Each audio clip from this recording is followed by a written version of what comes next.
নমস্কার বন্ধুরা, প্রথমা কিচেনে তোমাদের সবাইকে স্বাগত। আর আমি আজ করব আলু আর কাঁচকলা দিয়ে ইলিশ মাছের একটা রেসিপি। তো তার জন্য আমার উপকরণ লাগবে যা যা, সেগুলো আমি বলার চেষ্টা করি। এখানে তো ইলিশ মাছ রয়েছে, আর এখানে আলু আর কাঁচকলাটা আমি একসাথেই কেটে নিয়েছি। আমি এরকম পিস করে কেটেছি, তোমরা তোমাদের মতো সাইজ করে কেটে নেবে।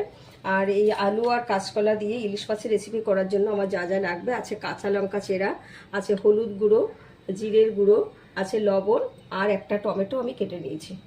তো মাছটা আমি হালকা করে ফ্রাই করে নিয়েছি, আর ওদিকে ওই তেলের সাথে আমি আরও কিছুটা সর্ষের তেল অ্যাড করেছি। আর এখন ফোড়ন দেব গোটা জিরে আর কয়েকটা কাঁচা লঙ্কা। আর এখন আমি কেটে রাখা সবজিগুলো দিয়ে দেব।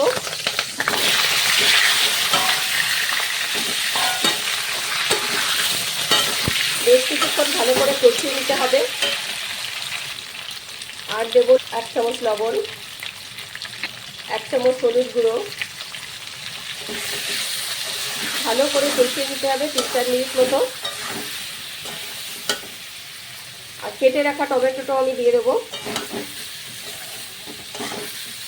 4-5 মিনিট মতো আমি ভালো করে কষিয়ে নিয়েছি। আর এখন জল দিয়ে দেব।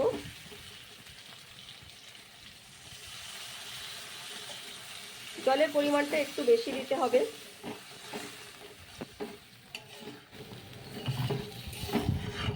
আর এখন ফুটে ওঠা পর্যন্ত অপেক্ষা করব, তারপরেই মাছটা দেব।